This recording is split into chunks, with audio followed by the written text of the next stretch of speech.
খুলনা বিভাগীয় নির্বাচনী সফরে কুষ্টিয়ার জনসভায় এই মুহূর্তে ভাষণ দিচ্ছেন জামায়াতে ইসলামীর আমির ডাক্তার শফিকুর রহমান। আমরা সরাসরি চলে যাচ্ছি সেখানে।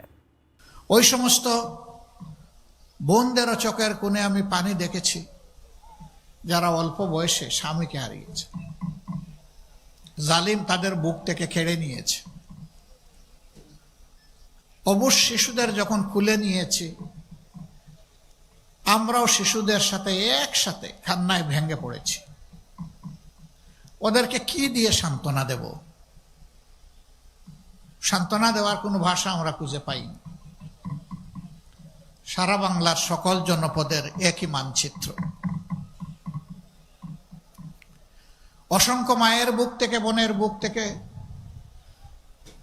সন্তানের বুক থেকে তাদের আপনজনকে তুলে নিয়ে বছরের পর বছর আয়না করে রাখা হয়েছে, গুম করে রাখা হয়েছে।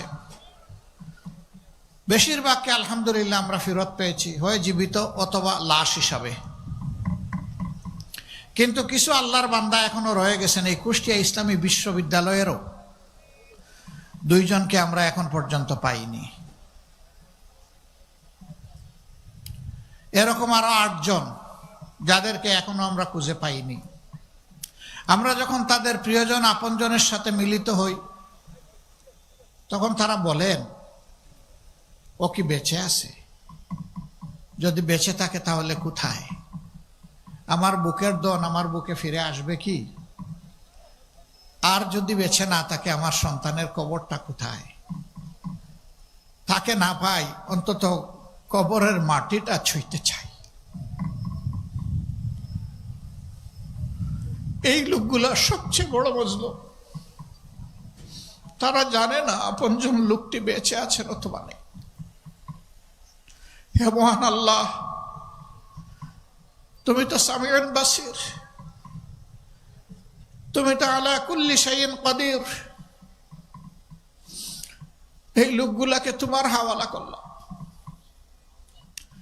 এই যত পরিবারের কথা বললাম, তুমি নিজেই তাদের অভিভাবক হয়ে আল্লাহ তুমি তাদের নিরাপত্তার ব্যবস্থা করো। তারা যেন দুনিয়ায় সম্মানের সাথে বসবাস করতে পারে। প্রিয় বন্ধুগণ, আপনারা জানেন দল হিসাবে আমরা কতটা মজলুম ছিলাম। আমাদের ভাই বোনদেরকে স্বস্তিতে এক জায়গায় স্থির থাকতে দেওয়া হয়নি। এই অঞ্চলেও আমাদের বোনদেরকে দফায় দফায় গ্রেফতার করে রিমান্ডে নিয়ে অপমান করা হয়েছে, নির্যাতন করা হয়েছে। ও আমার মা বোনেরা, আপনারা মন খারাপ করবেন না। নবী করিম সাল্লাল্লাহু আলাইহি ওয়াসাল্লাম ইসলামের সুমহান নিয়ামত নিয়ে যখন মানুষের কাছে দাওয়াত নিয়ে পৌঁছলেন, মক্কায় অসহায় সাধারণ মানুষগুলোই প্রথমে তাকে কবুল করেছিল। তিনি যখন গুহা থেকে নেমে সমতলে আসলেন, তখন আমাদের আম্মাজান খাদিজাতুল কুবরা রাদিয়াল্লাহু তাআলা আনহা সর্বপ্রথম ঈমান কবুল করেছেন। কাজেই নবী করিম সাল্লাল্লাহু আলাইহি ওয়াসাল্লামের জবানি থেকে যিনি ঈমান কবুল করেছিলেন, আপনারা ওনার উত্তরসূরি, আপনারা সম্মানিত, আপনারা গর্বিত। ইসলাম কবুল করার পরে মক্কার লোকেরা তিলে তিলে কষ্ট দিয়ে যাদেরকে খুন করেছে, আহত করেছে, গোলাম বানিয়ে রেখেছে, তাদের মধ্যেও সর্বপ্রথম যিনি রক্ত দিয়েছেন, জীবন দিয়েছেন, শহীদ হয়েছেন, তিনি একজন মা, আমাদের আম্মাজান হযরতে সুমাইয়া রাদিয়াল্লাহু তাআলা আনহা। উহুদের কঠিন ময়দানে নবী করিম সাল্লাল্লাহু আলাইহি ওয়াসাল্লামকে ঢাল হয়ে যে মা নিরাপত্তা দিয়েছিলেন, যার গায়ে যুদ্ধের পরে 8টি ঝুলন্ত তীর ছিল, 70টি ভারী জখম ছিল, পুরুষরা সেখানে নবী করিম সাল্লাল্লাহু আলাইহি ওয়াসাল্লামের পাশে ছিলেন না। এই কঠিন সময়টায় আমাদের আম্মাজান হযরতে মুসাইবা রাদিয়াল্লাহু তাআলা আনহা রাসূল করিম সাল্লাল্লাহু আলাইহি সাল্লামের জীবনের সবচেয়ে কঠিন সময়ের সঙ্গী হয়েছিলেন। আপনারা গর্বিত। আপনারা তাদের উত্তরসূরি।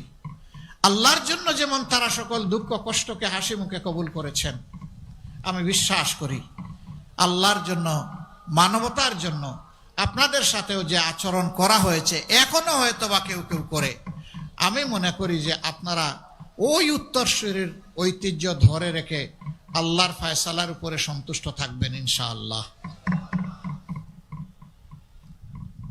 আমরা দোয়া করি এদেশের মা বোনদের গর্বে আল্লাহ তাআলা বেশি বেশি করে আবরার ফাহাদ, শরীফ উসমান ইবনে হাদি, আবু সাইদ, এদের মতো বীর আল্লাহ বেশি বেশি করে আপনাদের গর্বে আমাদের জন্য আল্লাহ উপহার দিন।